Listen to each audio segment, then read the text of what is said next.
Hi hello ನಮಸ್ಕಾರ ಎಲ್ರಿಗೂ. ಹೇಗಿದ್ದೀರಾ ಎಲ್ಲರೂ? ಚೆನ್ನಾಗಿದ್ದೀರಾ ಅಂತ ಅಂದ್ಕೊಳ್ತಾ ಇವತ್ತು ನಾನು ಬುಧವಾರದ ವ್ಲಾಗ್ನ ಶೇರ್ ಮಾಡ್ತಾ ಇದ್ದೀನಿ. ಬೆಳಗ್ಗೆನೇ ಎದ್ದು ರಂಗೋಲಿ ಎಲ್ಲ ಹಾಕಿ ಸ್ನಾನ ಮಾಡಿ ಪೂಜೆ ಮಾಡಿಕೊಂಡು ಪುಳಿಯೋಗರೆ ಸಹ ಮಾಡ್ಕೊಂಡಿದ್ದೆ. ಮಕ್ಕಳಿಗೆಲ್ಲ ಲಂಚಿಗೆಲ್ಲ ಪ್ಯಾಕ್ ಮಾಡಿಕೊಂಡೆ. ತುಂಬ ಇಷ್ಟಪಡ್ತಾರೆ ಪುಳಿಯೋಗರೆನ. ನಾವು MT ಅವರ ಪುಳಿಯೋಗರೆ ತೊಗೊಂಡು ಬರೋದು, ಹಾಗಾಗಿ ತುಂಬ ಚೆನ್ನಾಗಿರುತ್ತೆ ಟೇಸ್ಟು. ಹಾಗೆ ಮಧ್ಯಾಹ್ನದ ಅಡುಗೆಗೆ ಅಂಥೇಳಿ ಬೇಳೆ ಹಾಗೆ ಹೆಸರು ಕಾಳನ್ನ ಬೇಯಲಿಕ್ಕೆ ಇಟ್ಕೊಂಡಿದ್ದೀನಿ. ಇವತ್ತು ನಾನು ಹೀರೆಕಾಯಿ ಬಸ್ಸಾಂಬಾರು ಮಾಡ್ತಾಯಿದ್ದೀನಿ. ಸಖತ್ ಟೇಸ್ಟಿಯಾಗಿರುತ್ತೆ. ಹೀಗೆ ಹೀರೆಕಾಯಿನ ಚಿಕ್ಕದಾಗಿ ಹೆಚ್ಕೊಂಡು ಅದಕ್ಕೆ ನಾನಿಲ್ಲಿ ಅರಿಶಿನ ಹಾಗೂ ರುಚಿಗೆ ತಕ್ಕಷ್ಟು ಉಪ್ಪನ್ನು ಸಹ ಸೇರಿಸ್ಕೊಂಡು ಚೆನ್ನಾಗಿ ಬೇಯಿಸ್ಕೊಳ್ತೀನಿ.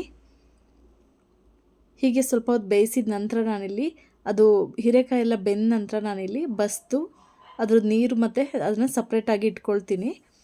ನೋಡಿ ಇಷ್ಟು ನೀರು ಬಂದಿದೆ. ಜಾಸ್ತಿ ಏನು ಬರೋದಿಲ್ಲ ನೀರೆಲ್ಲ. ಸಿಂಪಲ್ಲಾಗಿ ಮಾಡ್ಕೋಬೋದು ಒಂದು 3-4 ಜನಕ್ಕೆ ಅಷ್ಟೇ. ಹಾಗೆ ಇಲ್ಲಿ ಒಂದು ಬಾಣಲೆನ ಇಟ್ಟು ಅದಕ್ಕೆ ನಾನಿಲ್ಲಿ ಆಯಿಲ್ನ ಸೇರಿಸ್ಕೊಳ್ತಾ ಇದ್ದೀನಿ. 1.5 ಟೇಬಲ್ ಸ್ಪೂನಷ್ಟು ಸೇರಿಸ್ಕೊಂಡಿದ್ದೀನಿ. ಅದಕ್ಕೆ ನಾನಿಲ್ಲಿ ಸಾಸಿವೆನ ಹಾಕಿ ಚಿಟಪಟ ಅಂದ ನಂತರ ಕರಿಬೇವನ್ನ ಹಾಕ್ಕೊಳ್ತಾ ಇದ್ದೀನಿ. ನಂತರ ನಾನಿಲ್ಲಿ ಹಸಿಮೆಣಸನ್ನ ಹಾಕ್ಕೊಳ್ತಾ ಇದ್ದೀನಿ. ಇದನ್ನು ಚೆನ್ನಾಗಿ ಫ್ರೈ ಮಾಡ್ಕೋಬೇಕು. ಅದು ಖಾರದ ಅಂಶ ಎಲ್ಲ ಬಿಟ್ಕೋಬೇಕು. ಹಾಗೆ ಅದಾದ ನಂತರ ನಾನಿಲ್ಲಿ ಹೆಚ್ಚಿಟ್ಟಿರುವಂಥ ಈರುಳ್ಳಿಲಿ ಅರ್ಧನ ಹಾಕ್ಕೊಳ್ತಾ ಇದ್ದೀನಿ. ಅರ್ಧ ಈರುಳ್ಳಿ, ಅರ್ಧ ಸಾಂಬಾರಿಗೆ ಎತ್ತಿಟ್ಕೊಂಡಿದ್ದೀನಿ. ಈಗ ಸ್ವಲ್ಪ ಉಪ್ಪು ಹಾಕಿ ಚೆನ್ನಾಗಿ ಬೇಯಿಸ್ಕೋಬೇಕು ಈರುಳ್ಳಿನ. ಉಪ್ಪು ಹಾಕೋದ್ರಿಂದ ಬೇಗನೂ ಬೇಯುತ್ತೆ. ಹಾಗೆ ಕಲರ್ ಸಹ ಚೇಂಜ್ ಆದಮೇಲೆ ನಾನಿಲ್ಲಿ ಹೀರೆಕಾಯಿನ ಹಾಕ್ಕೊಳ್ತಾ ಇದ್ದೀನಿ. ಏನು ಬೇಯಿಸ್ಕೊಂಡಿದ್ನಲ್ಲ ಅದನ್ನು. ತುಂಬ ಕರಗಿಸ್ಬಾರ್ದು ಎಲ್ಲ ಕಾಳುಗಳನ್ನ. ಈ ರೀತಿ ಹುಡಿ ಹುಡಿಯಾಗಿರಬೇಕು. ಆವಾಗ ಚೆನ್ನಾಗಿರುತ್ತೆ ಟೇಸ್ಟು ಪಲ್ಯದ್ದು.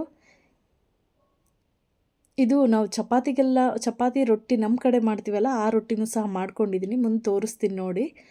ಹಾಗೆ ಚೆನ್ನಾಗಿ ಮಿಕ್ಸ್ ಮಾಡಿ ನಮಗೆ ಬೇಕಾದರೆ ಉಪ್ಪು ಸಹ ಕಡಿಮೆ ಇದ್ದರೆ ಇಲ್ಲಿ ಬೇಕಾದರೆ ಉಪ್ಪು ಹಾಕ್ಕೊಳ್ಬೋದು. ಉಪ್ಪೆಲ್ಲ ಸರಿ ಇದ್ದಿದ್ದರಿಂದ ನಾನು ಪಲ್ಯನ ಎತ್ತಿಟ್ಕೊಂಡು ಒಂದು ಪಾತ್ರೆನೇ ಇಟ್ಟು ಸ್ಟವ್ ಮೇಲೆ ಅದಕ್ಕೆ ನಾನಿಲ್ಲಿ 1 ಸ್ಪೂನಷ್ಟು ಆಯಿಲ್ನ ಸೇರಿಸ್ಕೊತಾ ಇದ್ದೀನಿ.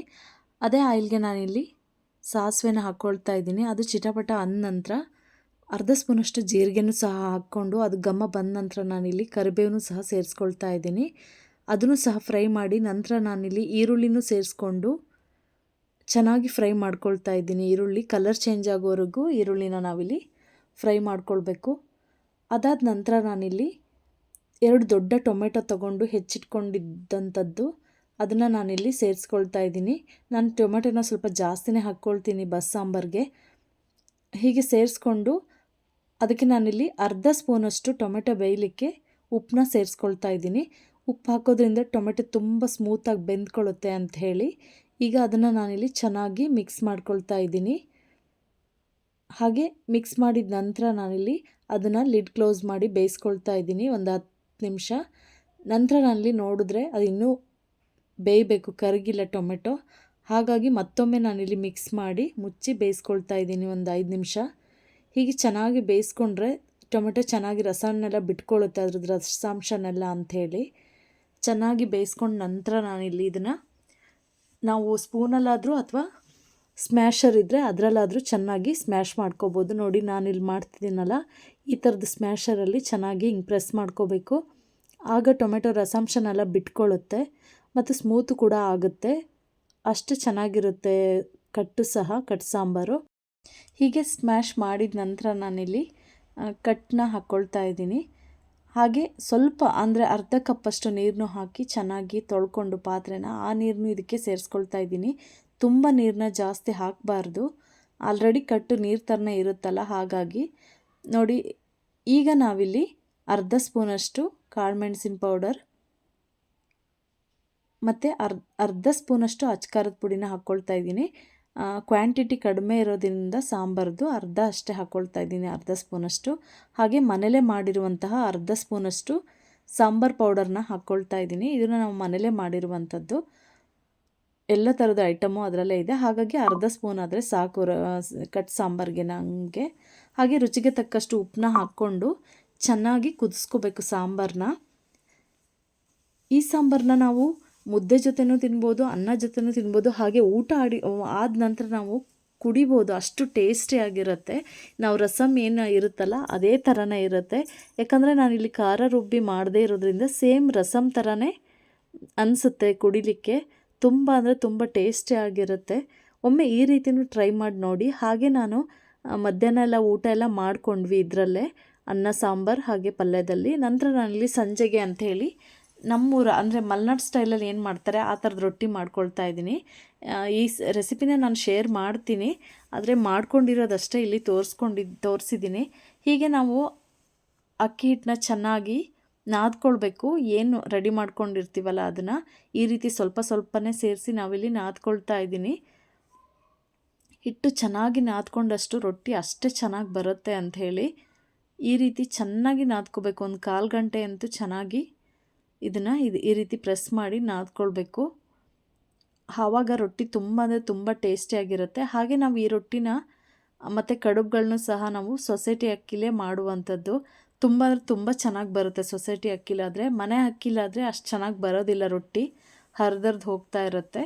ಹೀಗೆ ಚೆನ್ನಾಗಿ ನಾದ್ಕೊಂಡು ನಂತರ ನಾನಿಲ್ಲಿ ಒಂದು ಉಂಡೆ ಥರ ಮಾಡಿ ಇಟ್ಕೊಂಡಿದ್ದೀನಿ, ತೋರಿಸ್ತೀನಿ ನೋಡಿ.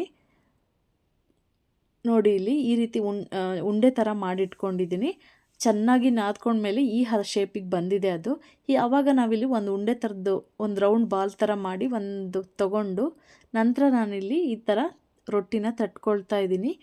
ಇದಕ್ಕೆ ನಮ್ಮ ಕಡೆ ನೀರು ರೊಟ್ಟಿ ಅಂತಾರೆ. ನಾವು ಹಂಚಿಗೆ ಡೈರೆಕ್ಟಾಗಿ ಹಾಕಿ ಬಳಿಯೋದಿಲ್ಲ, ಈ ರೀತಿ ತಟ್ಕೊಳ್ತೀವಿ ನಾವು. ಸೇಮ್ ಮಸಾಲ ರೊಟ್ಟಿ ಮಾಡ್ತೀವಲ್ಲ ಆ ರೀತಿಯೇ ಚೆನ್ನಾಗಿ ಹಿಂಗೆ ತಟ್ಕೊಂಡು ಒಲೆಯಲ್ಲಿ ಬೇಯಿಸಿದ್ರೆ ಈ ರೊಟ್ಟಿ ತುಂಬ ಅಂದರೆ ತುಂಬ ಟೇಸ್ಟಿಯಾಗಿರುತ್ತೆ. ಒಲೆ ಸೈಡಿಗಿಟ್ಟು ಕಟಿ ಮಾಡಿ ನಾವು ಚಿಕ್ಕಕ್ಕಿರುವಾಗಲೆಲ್ಲ ತಿಂತಾಯಿದ್ವಿ. ಆದರೆ ಈಗ ಸ್ಟವಲ್ಲಿ ಅಡುಗೆ ಮಾಡೋದ್ರಿಂದ ಏನು ಆ ರೀತಿ ಮಾಡೋಕ್ಕಾಗಲ್ಲ. ಆದರೆ ಪ್ರೆಸ್ ಮಾಡಿ ಬೇಯಿಸ್ಕೊಂಡ್ರೆ ರೊಟ್ಟಿನ ಚೆನ್ನಾಗಿ ತುಂಬ ಗಟ್ಟಿಯಾಗೇ ಬರುತ್ತೆ ರೊಟ್ಟಿ, ಸ್ಮೂತಾಗೇನು ಇರೋದಿಲ್ಲ.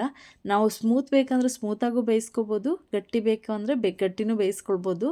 ಅಷ್ಟು ಚೆನ್ನಾಗಿರುತ್ತೆ ಟೇಸ್ಟ್ ಕೂಡ. ಕೈಯಲ್ಲೇ ಮಾಡಿರೋದ್ರಿಂದ ತುಂಬ ಅಂದರೆ ತುಂಬ ಟೇಸ್ಟಿಯಾಗಿರುತ್ತೆ ಈ ರೊಟ್ಟಿ.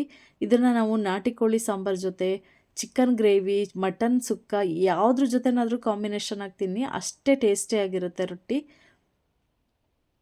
ನೋಡಿ ಈ ರೀತಿ ಹಾಕಿ ನಂತರ ನಾವಿಲ್ಲಿ ಈ ಥರ ತಿರುಗಿಸ್ಕೊಂಡು ಚೆನ್ನಾಗಿ ಬೇಯಿಸ್ಕೊಳ್ಬೇಕು. ನಂತರ ನಾನಿಲ್ಲಿ ತೋರಿಸ್ತಾ ಇದ್ದೀನಿ ನೋಡಿ, ಈ ರೀತಿ ಪ್ರೆಸ್ ಮಾಡಿ ಬೇಯಿಸೋದ್ರಿಂದ ರೊಟ್ಟಿ ಚೆನ್ನಾಗಿ ಒಳಗೆಲ್ಲ ಬೆಂದ್ಕೊಳ್ಳುತ್ತೆ ಅಂಥೇಳಿ. ಸೊಸೈಟಿ ಅಕ್ಕಿ ಆದರೆ ನಾವು ರೊಟ್ಟಿ ಯಾವ ರೀತಿ ತಟ್ಟಿದ್ರೂ ಚೆನ್ನಾಗೇ ಇರುತ್ತೆ, ಹರ್ಕೊಳ್ಳೋದಿಲ್ಲ. ನಾವು ಹಾಳೆ ಥರ ಮಾಡ್ಬೋದು ರೊಟ್ಟಿನ. ಆದರೆ ಮನೆ ಅಕ್ಕಿ ಕೆಲವು ಟೈಮು ಹರಿಯೋ ಚಾನ್ಸಸ್ ಇರುತ್ತೆ. ಹಾಗಾಗಿ ನಾವು ಸೊಸೈಟಿ ಅಕ್ಕಿಲೇ ಜಾಸ್ತಿ ಮಾಡೋದು ಈ ರೊಟ್ಟಿನ.